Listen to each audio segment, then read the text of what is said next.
You're listening to the Scotiabank Market Points podcast. I'm your host, Greg White.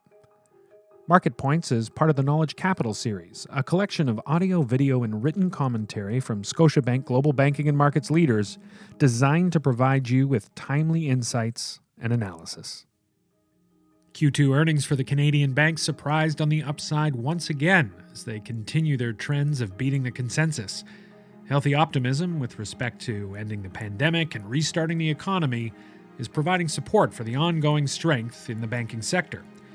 On this episode of Market Points, Meny Grauman, Managing Director covering Canadian financial services at Scotiabank, is back on the podcast. We discuss the key factors driving performance and see if he has a new top favorite pick. Hi, Meny. Always great to have you back on the podcast. Pleasure to be here and coming off of a very interesting and very positive bank earnings season. Yes, and it was another season of positive surprises, which is starting to become unsurprising given the fact that the banks have managed to beat consensus expectations for several quarters in a row. Who led the field this quarter? I think first and foremost, I'd make the macro point that all the banks beat consensus expectations once again. So this is really the fourth quarter in a row where we've seen beats across the board pretty much for the banks, very strong results, and a lot of positive momentum here. In terms of the best results of the quarter, I think that prize goes to BMO and Royal at the top of the list. Definitely open for a little bit of a debate. I would probably give Royal the edge over BMO, but I think some investors out there might disagree. Nevertheless, I think both of them were really at the top here. But again, I think I have to put it into context to say all the banks delivered very, very strong results once again this quarter. So what was really behind that BMO and Royal overperformance, if you can call it that? Well, again, I think there's different metrics with which to evaluate results. One is just the overall quality of the numbers. I think probably in that metric, you'd give BMO the edge in terms of the performance in their key Canadian P&C business. Definitely the edge is there. A lot of very strong performance in their financial markets or capital markets business. Both of them very strong in that metric relative to the others. So if you just kind of compare numbers to numbers, I would say BMO, even though Royal was very strong. Where Royal really gets the edge is, I think what we saw this past quarter was a turning point in their Canadian banking business, especially when it comes to their net interest margin and also from an expense perspective, very good operating leverage out of their Canadian banking segment. So I think that was very significant. And then broadly speaking, a very strong performance by their management in terms of just outlining the upside to their overall business and to various specific business units coming out of the pandemic. I think everyone's really bought into this view, or most people have bought into the view that we are in store for a very significant economic boom coming out of the pandemic. And Royal's management team really were able to give voice to that and paint a picture of how good the numbers could be coming out of the pandemic. What's your read on their optimism? Are you sensing still a level of cautiousness? I think, bankers by nature, good bankers get paid to some extent to worry and to think about risks. So risk management is always a key part of banking, and all the executives across all the banks that I cover are good at that. So it's not that you ever have a scenario where there are no risks, but definitely the broad view, again, this is not just shared by analysts or investors, it's shared by management as well, is that we are in store for a very positive period for Canadian banks overall. And so, what's changed this quarter? Because on some level, we've had this air of optimism for a while now, even through some of the darker days of the pandemic. Management teams and investors were able to kind of look ahead and say brighter days are ahead. I think the difference here now, especially in Canada, is the vaccine rollout is finally looking very, very encouraging. Case counts are coming down. So finally, we are in a better position to say, we're more certain, and management teams are more certain that we will see brighter days coming out of this pandemic. Pandemic's not over. There's still some risks attached to it, but there's definitely more of a clear sight line to the finish line here. How did the markets react? Are they getting used to these beats? Was there any movement at all? Well, so by definition, when when a company beats expectations, by definition, it's unexpected to some extent, right? Because the market's coming in assuming a certain level of performance, and then these companies deliver something better. So you have that element that, by its very nature, should lift the stocks, and basically that's what we saw through earnings season. At the top of the list, CIBC was by far the best performer through earnings season. Their stock performed the best relative to peers. The weakest performer actually was National Bank, and their results were not bad, but it's specifically when it comes to National Bank, the reality is that their results just weren't good enough. Expectations were very high for them. They had a very, very strong first quarter performance, and this time around it just wasn't as good. And so they definitely lost some ground. But broadly speaking, what we do see, again, I will talk across the board here for the banks. We definitely see upward earnings revisions, which is a very positive sign. And the favorable view of the sector as a whole continues. And I think that's important to highlight, that these stocks have had a good run, especially since their pandemic lows, but there's still more upside here. And I think that coming out of this earnings season, we're seeing that momentum move forward. So I have a lot of conviction that the bank stocks can still continue to do better. There's still some upside left here. You had said it earlier, just that it's now been 4 consecutive quarters of beating expectations.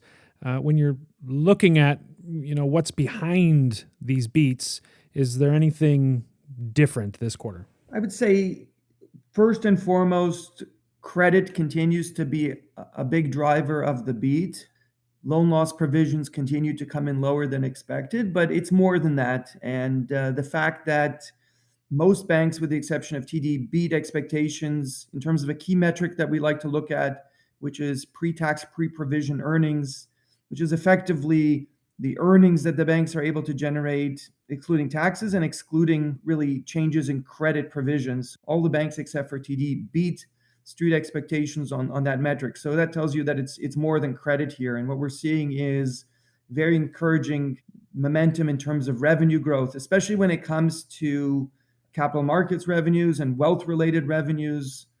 Those are particularly strong line items that are working for all the banks. There was definitely some variation on the capital market side between banks, but overall, what we're seeing is very good results there, and better than expected results there. And a lot of that is coming from the fee income line as well. So again, that's an encouraging sign. This is not just a credit story for the banks. There's other things here. We're seeing the early stages of that recovery that I was talking about, and now it's just about seeing that recovery continue to build. And that recovery is ahead in the US. It's behind to some extent in Canada, but we're seeing encouraging signs that we are catching up here. Definitely, that's what we're hearing from the banks themselves. That expectation of improvement is something that's very powerful, that I think will continue to lift these stocks here. The bank's capital ratios continue to climb. We still haven't heard anything from the regulator with respect to allowing buybacks again or dividend increases. Are you sensing an announcement is on the horizon? That's a very good observation. Capital levels, regulatory capital levels across the banks continue to improve. And for some banks, particularly TD at the top of the list, but also for Royal and for BMO, you're seeing capital levels that you would almost call maybe silly capital levels. Very, very strong excess capital positions across the group. Definitely, I think it is hard at this point, given everything we talked about, given the stage of the recovery where we are in terms of COVID. I think it is hard to argue that the banks shouldn't be allowed to initiate buybacks or raise dividends. So I would expect OSFI, Canada's bank regulator, to provide the green light for that relatively soon. My own view is that we could get an announcement by the end of June. I think that is increasingly likely given the pace of vaccinations, given the fact that Ontario is likely to come out of lockdown mid-month. So I think all the indicators are pointing to the fact that the sector can definitely bear a rule change, or maybe you'd say it even stronger than that, that it probably makes sense at this stage for OSFI to allow banks to return some of that capital to shareholders, and we'll see how that plays out. But I think it's definitely coming very soon. If they relax things tomorrow, do you see the banks taking immediate action in any certain way? I think most banks would definitely take quick action. And I think it would really come down to two key avenues: buybacks. I think we'd start to see buybacks come back and buybacks come in at a faster, or call it at a higher level than what we've seen historically. I think that's definitely the case, and there's capacity there for that. In terms of dividend increases, I think there's two banks in particular where we'd see very, very significant dividend increases as they move up their payout ratio to be more in line with their target. And all the big six banks have a 40 to 50% target payout ratio. So those two banks would be National and BMO. But you definitely see banks move to raise dividends as well in the wake of that rule change. I think it would happen relatively soon after any announcement. So there's so much optimism, which of course, it's great to have right across the board. But when you're thinking about down the road a little bit, we're out of the pandemic. What kind of threats do you see are the strongest threats that you see, presenting themselves to the banks, whether that's inflation or higher taxation or something else entirely?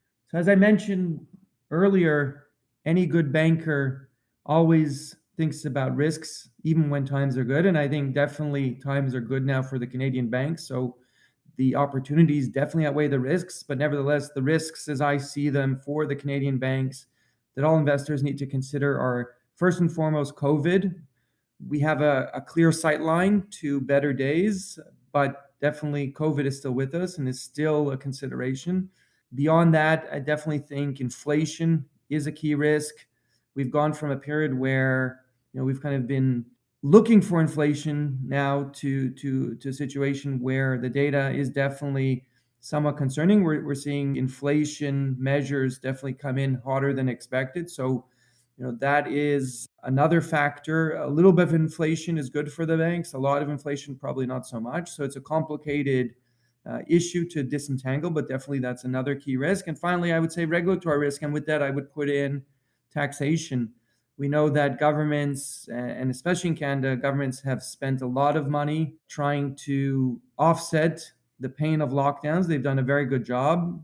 We're reaping the rewards of that. The economy as a whole is, the banks certainly are. So it's reasonable to assume that taxes will go up. Now, what that will look like, what the timing around that is, still an open question, but definitely I think it's something that investors increasingly need to consider as well. Meny, last quarter, your top name was CIBC. Is that still the case? So actually, as you might be able to guess from the way I was describing the Royal results, definitely I would now take Royal to the top of my pecking order, and CIBC comes down to second place. Royal delivered a very, very significant quarter, in my view. The turning point in their Canadian banking segment, I think, is very significant. The confidence that management has in upside to an economic recovery, I think, is something that is worth noticing. So it's the biggest bank, but I think in this environment here, it's actually the bank with the most upside right now. So it's Royal and then CIBC. That was Meny Grauman, Managing Director covering Canadian financial services at Scotiabank. You can now find Scotiabank's Market Points on Apple Podcasts, Google Podcasts, and Spotify. Don't miss an episode. Subscribe on your favorite podcast platform. And we want to hear from you. Please rate and review the show. Your feedback helps us improve the content we create for you. You'll find more thought-leading content on our website, gbm.scotiabank.com. And you can also follow us on Twitter at ScotiabankGBM, as well as our LinkedIn showcase page under Scotiabank Global Banking and Markets. Please refer to our legal disclosures on our website. I'm Greg White. Thanks for listening.